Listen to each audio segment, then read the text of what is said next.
What's up mga Lodi? Please like, subscribe, and get notification bell para lagi kayong updated sa aking mga videos. Good morning guys! Maga kasi akong gumising para maganda namin baon. Gumising ako ng madaling araw 4 PM kasi 5 PM pa lang makaalis na kami.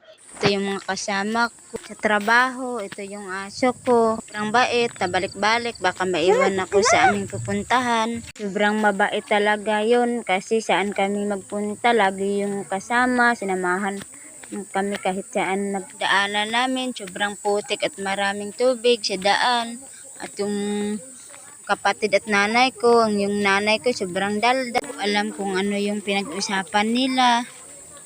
Ito yung daanan namin, sobrang putik, maraming tubig sa daan. Mahirap talaga maglakad sa daan na maraming putik at mga tubig. At ito yung auntie ko, namama sa amin kasi wala naman siya ginagawa sa bahay. Pinasamahan niya kami kasi gusto rin talaga niya magtrabaho. At sobrang layo yung pupuntahan namin kaya maaga kaming umalis ng bahay.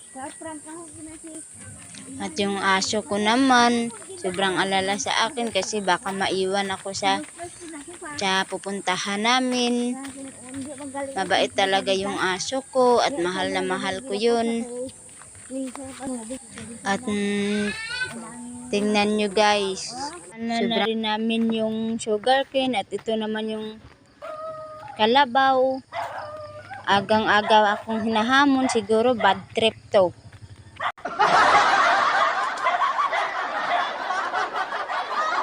Ano na rin namin ang isang bahay at ang mga palay. Ito yung mga palay guys.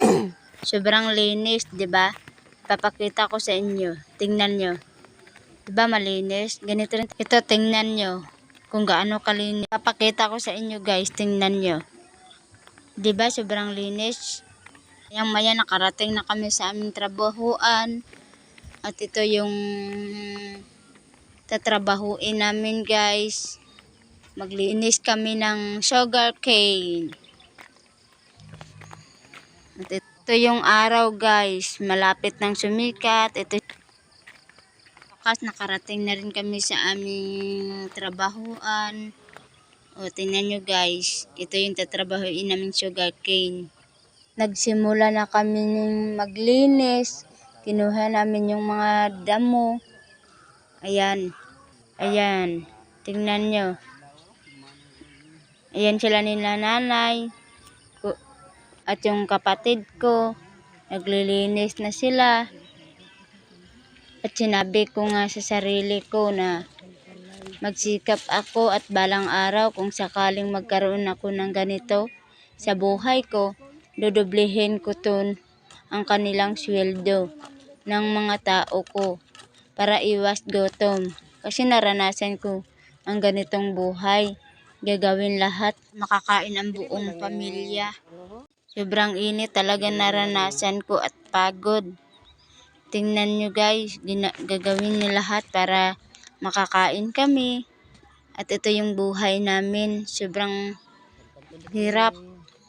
Nararanasan ko talaga kung paano mabuhay sa mundo na wala ka talagang kakapitan. Sobrang pagod at init yung mararanasan ko sa buhay ko. Nangangako ako na magsisikap ako balang araw. At gagawin ko ang lahat para sa pamilya ko at ibibigay ko ang lahat-lahat para sa kanila. Kasi naawa kasi ako sa ganitong buhay eh. Kasi sobrang init at pawis nararanasan ko rin talaga sa buhay ko. At magsisikap ako balang araw, magiging ganito rin talaga ako at tulungan ko yung pamilya ko at yung nanay ko. Kasi araw-araw silang nagtrabaho sa ganitong paraan. After that, kumakain muna kami kasi gutom na kami. At ito naman yung ulam ko, toyo. Nakakapagod talaga sa ganitong pamumuhay. Kasi lahat ng bagay gagawin mo para mabuhay tayo. Ito naman yung aso ko. Kawawang kawawa. At ito yung auntie ko, kumakain din. At yung nanay ko naman, kumakain din. Sobra talagang pagod ang nararanasan ko sa buhay ko, mga lodi. At kaya sumisikat ako sa sarili ko at ipapakita ko rin na balang araw makakayanin ko yung mga pagod at hirap na ginagawa ko sa buhay ko. Kasi gusto ko rin talagang matutulungan yung pamilya ko at hindi ko rin talagang hahayaan na ganito na lang buhay na mararanasan nila palagi. Yung sobrang init, pagod. At after that, bumalik na kami ng magtrabaho kasi malapit ng mag alas 7 at baka pupunta yung may-ari at ito guys, nagtrabaho na rin kami. Ayan lang po. Thank you po.